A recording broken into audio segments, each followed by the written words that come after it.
Hello and welcome to the Path of Least Resistance. I'm Versailles. Today we're going to go over a run that I did earlier using Diana against the Exemplar of Demacia. This is Jarvan IV. You could use this for your Targon requirement. We will be using Epic Relics in this one. If you're not going to use Epic Relics, I would suggest you either use Aurelion Soul, which you can now get through the Glory Store pretty easily, or use Morgana. If you already used Morgana for your Demacian requirement, then you're probably going to want to use Aurelion Soul instead. But if you do have Epic Relics, you can do Diana with Echoing Spirit, Chosen by the Stars, and Grand General's Counterplan. I feel like Grand General's Counterplan didn't actually end up doing quite as much as I expected here. We did get the Grandeur Plaza as a starting power, which is really nice. It just gives you like a little bit of extra stats which you want to pair with your double attack. You could use Gale Force if you drop Diana on round 3, so after their attack, and then you would get 2 attacks. You basically need the mana to really get started. And so the idea here is that you play Diana and then kind of win in 1 or 2 turns, and that works out fairly well. So to start with, you always want to have something like Lunari Duskbringer, any sort of 1-cost unit or spell. Heaven's Align is also good. And then you drop your Diana.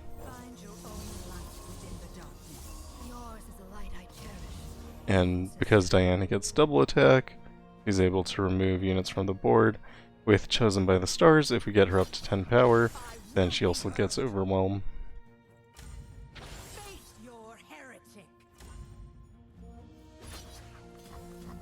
Here I was deciding the best way to make that attack. I decided to kill the unit that grows because we have so many Diana in hand because of that Echoing Spirit. And ideally we want to get as many Diana in hand as possible. Reason for that is her champion spell is reducing cost from Echoing Spirit, and it gives her extra stats, and it counts as a Nightfall ability. And because of that, you get even more stats from it.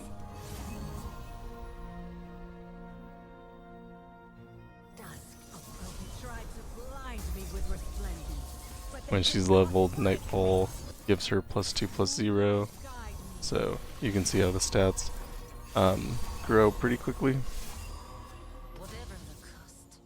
And I kind of ran out of mana here.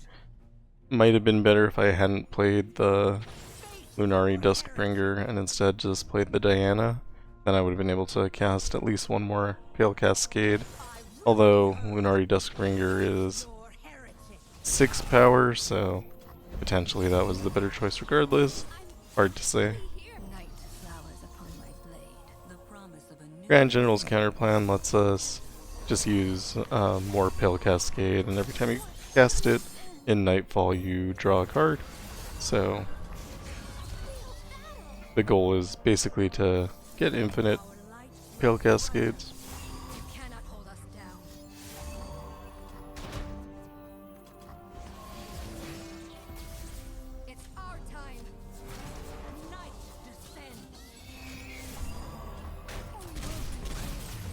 And since you can give all of your units either quick attack or double attack, it's pretty good.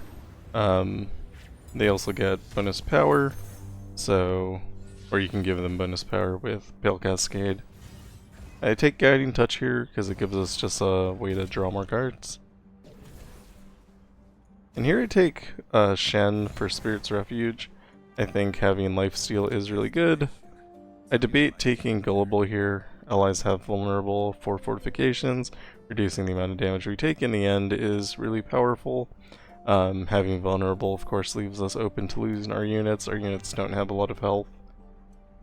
And I think I probably should have taken it, because everything, the next 3 adventures, basically everything has Challenger anyway, so wouldn't have been a huge loss. And Fortifications is actually pretty powerful. When you're getting swarmed every round, it just reduces 6 damage per round, basically. Same deal here, you want to keep your Lunari Duskbringers, probably could have just kept 1 instead of 2. And then I decide to pass the turn because I'm trying to stockpile that mana.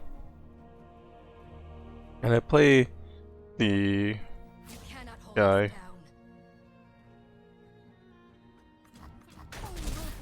So that I can take less damage. Okay, that's the Duskbringer. What's the elusive one called? I don't know. Doesn't matter. Then I play Diana here just so she's on the board, so we can start this turn off strong. You can play something like the Dusk Petal, which reduces the cost of cards. It also triggers Nightfall, because your card will be in the second card that you play. And then you stack as much as you can on your Diana. It does have Hextech Fabricator on it, so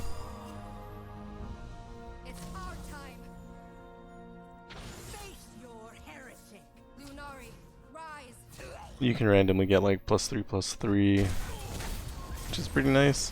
And then, yeah, as you can see, I just won on round 3. And that's the goal, generally speaking. You're not going to win on round 1 anymore, I don't think. You used to be able to with Gale Force and when things only had like 40 hit points maximum. But now that encounters have more life and they changed Gale Force, it's a lot less common.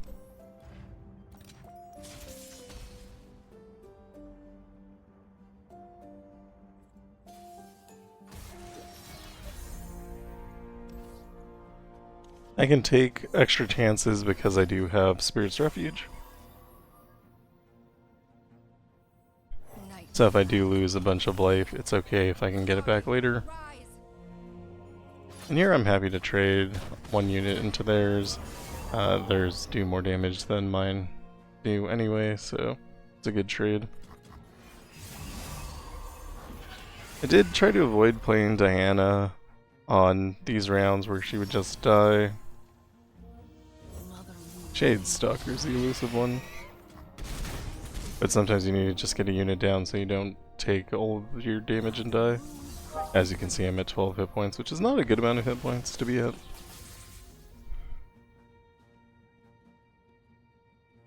But we did draw into that Spirit's Refuge.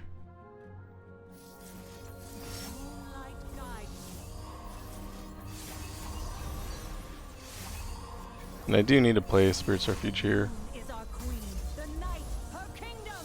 I guess technically you could just win and then go into the next round. And use the healer, because there's a healer right after this adventure. So if you didn't have a way to heal, you could do that.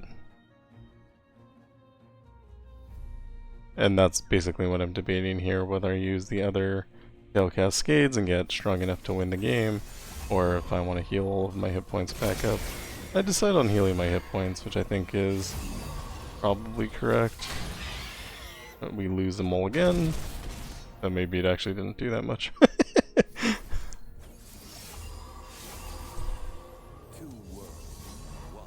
And next round is obviously an easy win here. And we do get lucky and pick up that extra Spirit's Refuge from the Grifter's deck that it was on it initially. And if they had any sort of stun, we basically lose the game here. But I don't think this deck does. It might have single combat, but we should beat single combat just from stats.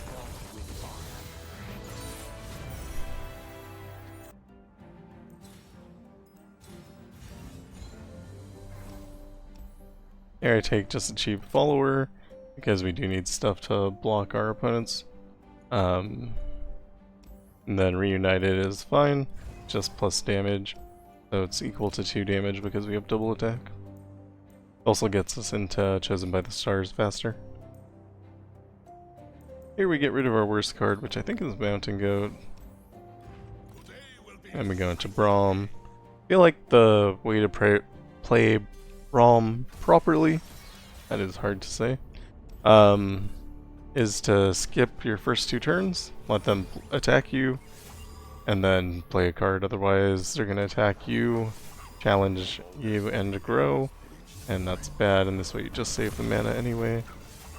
So I just take 6 damage, which isn't a big deal. Like, I don't care about taking 6 damage. And as you can see, we have a ton of Diana, so we are fairly good into the next round. And the more mana we save, the more Pale Cascades we can play.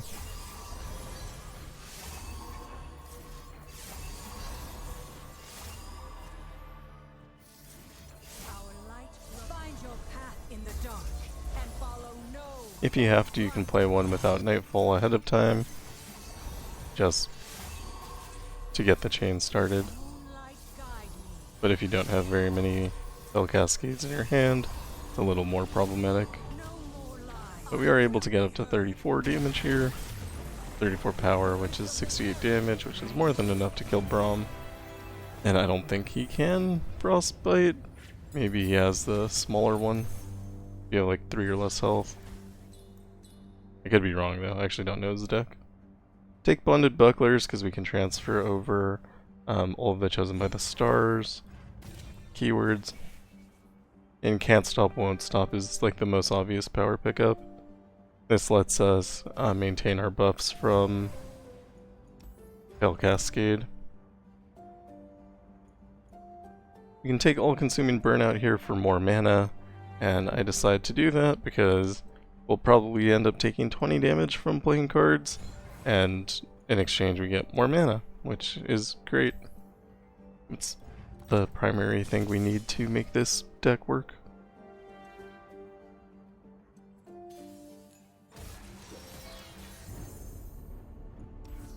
Keep Guiding Touch, because I know I'm going to deal damage to myself. Guiding Touch will do as much damage as it heals though, so potentially bad choice there. And then I decide to just pass, same reason as before. We don't really want to be blocking or spending extra mana that we don't have to.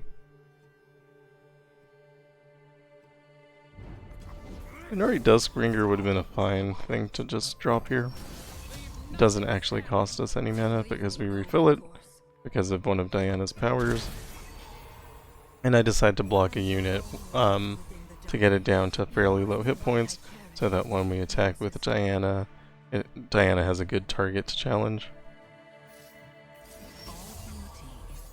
Here my goal is to play as many Pale Cascade as possible, but we didn't actually draw that many.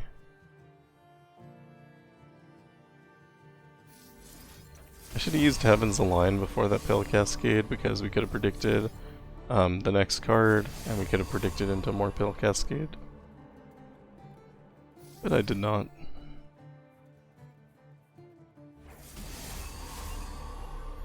And here I'm just trying to draw more cards so that I can play Pale, but I don't get it.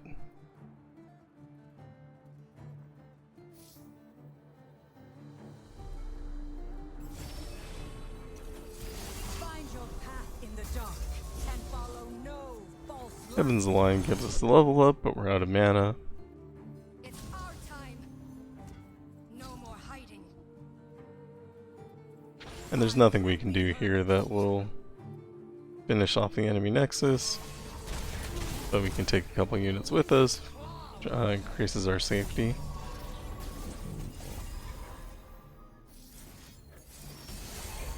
Guiding Touch, like I said, does kinda nothing. We do pick up a Spirit's Refuge, which is great because that'll give us the hit points that we need, kind of to make up for all the damage we took from that negative modifier. And we just attack. It'll heal us to full because of the Bonded Bucklers. That lifesteal would have been permanent too. If you're offered Pale Cascade, you take Pale Cascade. Then we do convert into Perfect Mana Flow.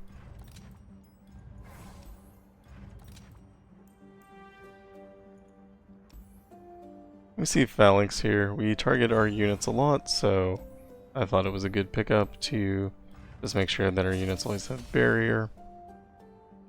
Also, if we get enough barrier, then Shen will level, which will make us even stronger. And I reroll everything because I want more Diana.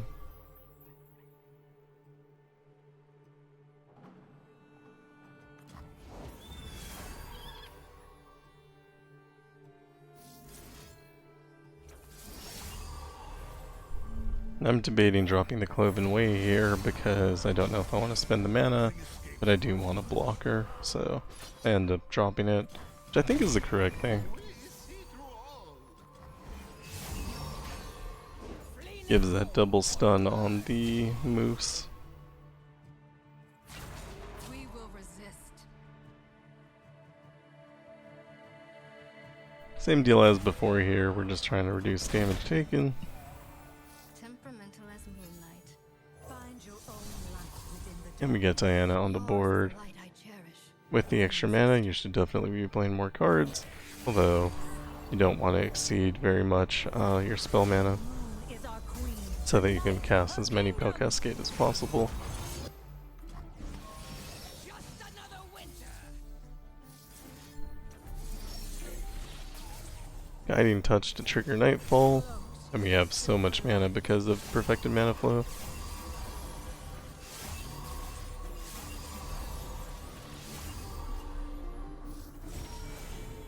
I learned my lesson there and play Heaven's Align before I finish playing more Pale Cascade, which lets me draw into more Pale Cascade. This should be like beyond winning. I should have attacked here actually. It's our time. Gives you an opportunity to see how your opponent's gonna block if they have some sort of like stun or frostbite that might keep you from winning. And then you can spend your extra Pale Cascades on a second unit instead of just filling up one. Brainworm on a spell that you're casting repeatedly is always good. So I take it on Pale Cascade. I would have taken Pale Cascade with basically anything, so not super surprising. And here I take Gifts from Beyond with Summoning Beacon. I normally don't take cards, but Gifts from Beyond can give you lifesteal, which we do sometimes need, and it also has Summoning Beacons, so it can give us a blocker. Here's where I make my first big mistake.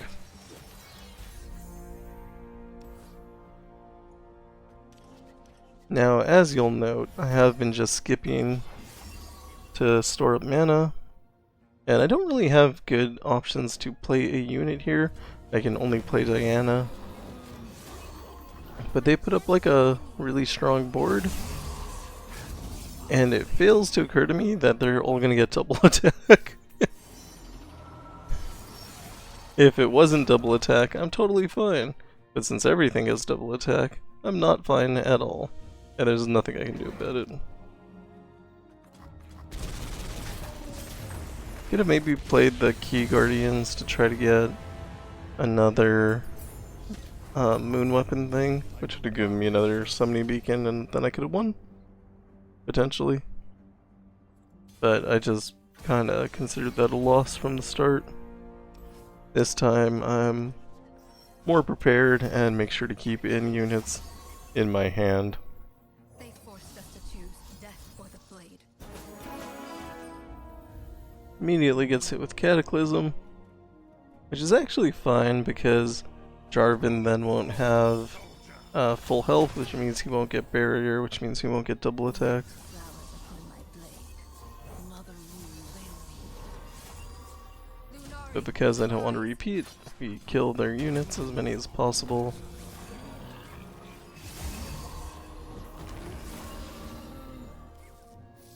Temperamental as moonlight. I walk this space. Drop Shen because he has barrier, which means we can use him to block. Fear not death. Dusk And we drop Diana because that's our win condition. but they could not break. She does roll in with lifesteal because of that Grandeur Plaza that we took as our initial power, and it's permanent because of Out of the Way. Well, that's going really well. Moonlight guide. Every Pale Cascade we play makes them lose a card from their hand. We have enough Pale Cascade to get rid of their entire hand, which means that they're not going to be able to respond to this in any meaningful way. Float in silver light. And every time we're reapplying barrier, we get extra stats as well. Play the Cloven Way to stun their biggest unit, and then we just attack.